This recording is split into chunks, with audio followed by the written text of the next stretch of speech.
So I happened to catch a video on Majority Report that I thought was worthy of me commenting on.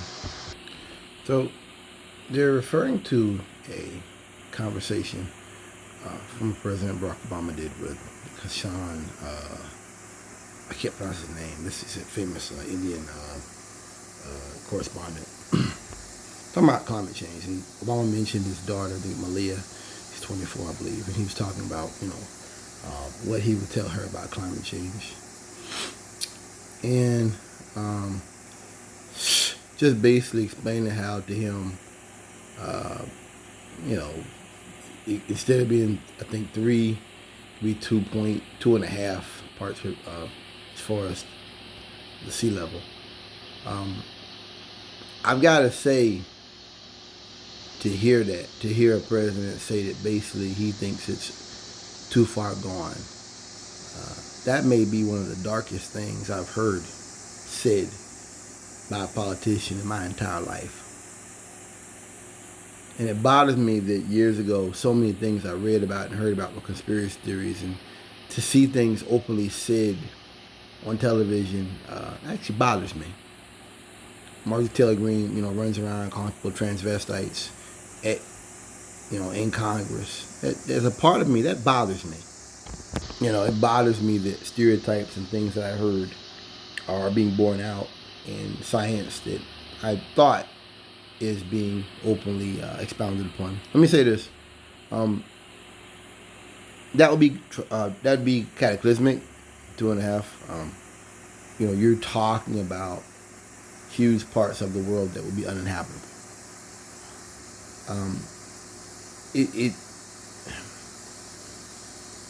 I get it. You have to stay positive when it comes to these matters, but like Sam Cedar said, basically, the response should be that it's too late. We've messed up.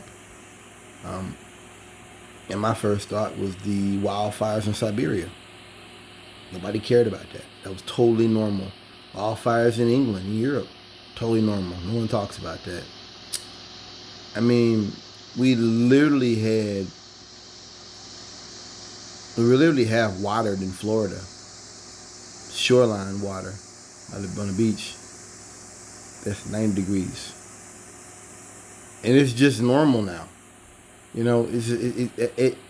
It bothers me. We just watched these people a number of years ago.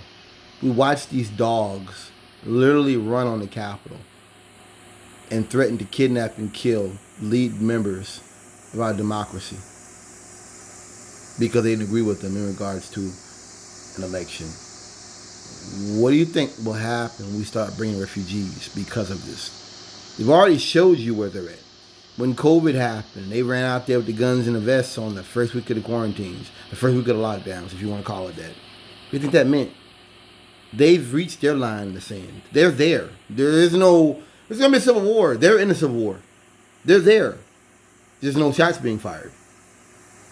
I mean, it bothers me that things like this happen. A former president can tell you this, and no big deal. What's the big deal? Obama talking about working harder and everything. If we're living in a society that, I thought about this coming home, that every time a major crisis happens, instead of focusing and having discussions about what should be done and what can be done to prepare for the future, what I was reading yesterday about heat waves. I think it was a bad heat wave in France and Germany. They're doing things about planning for their heat wave. And how Chicago had one in '95. I think they killed like 7,000 people or something. Instead of having discussions about stuff like taking care of the elderly, taking care of people who are the least among us, if this means that every time something happens, we just go talking about migrants and gay people and little green men and if that's what this is, the future's going to be very bleak and very dark if all they're going to do is search for a black sheep. That's how I understand the left talking about fashion. I get it. You don't think that word is overused. I get it because what they're doing is setting up people to be liquidated, like Hitler. They're setting people up You know, there were people talking about the Jews after World War One, blaming them for the loss of the war, long before the Second World War started. You can just start with Hitler. We were talking about that long before the war started, before the Great Depression. You know, these ideas don't just start overnight. You know, there's time. There is, inculcation. There is a people's psyche is soaked in hatred of certain groups, and when something bad happens, that's what comes out. They jumped on Obama that he could have done more. I don't believe that. I hate to say it. I think Obama was elected too soon. I think a black president elected too soon. I think that Obama had some good ideas, but him not acting on Putin when he went in 2014, when he went into Crimea, Obama's talked about how he felt like he didn't have the support to do anything about it. We know there's a lot of racism back then. They didn't want to work with him. Republicans didn't want to work with him. I think that, just like on that issue, there's many things Obama he could not act on because of the hatred upon what he represented as a black man in the White House. I hate to say that, but I really think that that's what that was, and we needed action on certain things that could have happened and didn't. I hate to say a lot because he was black. I mean, we hear about these death threats against Obama, people that were getting arrested. I think it was a lot worse than we know. Way worse. We may never know. I may never understand or be able to look at all the death threats put against him and his family. But I think that I would have rather had a president who could possibly have gotten more support by being a white man and acted on climate change and got the Paris climate agreements and gotten things done than have a black president where Republicans say, F this guy, we're going to just do everything we can to make the White House not run. We're going to do everything we can to just make sure nothing works. And I really feel that way. I think Obama really felt like he could not get support on certain issues. And you can't look weak. And, going out and trying to pick battles and fight battles that you're not going to be able to get support on, it makes you look weak sometimes. It does. So for me, something with the people talk about the gay marriage stuff, that maybe it happened too soon. That happened, but then look at what you have now. You have the backlash, and that if more time had been taking place, maybe this wouldn't have happened. Maybe you wouldn't have this dumb shit out here running in the streets. You try to push things too quickly. And I'm beginning to believe that's right. I've talked before about, John Wallace, vice president of Roosevelt. He talked about how, it was 41, he talked about the 2 V's. Victory at home, victory abroad. Victory against fascism at home, victory against fascism abroad. Talking about women keeping their jobs after the war ended. Spent a whole year talking to men, talking to, union organizers, talking to civil rights back then. To make the country better.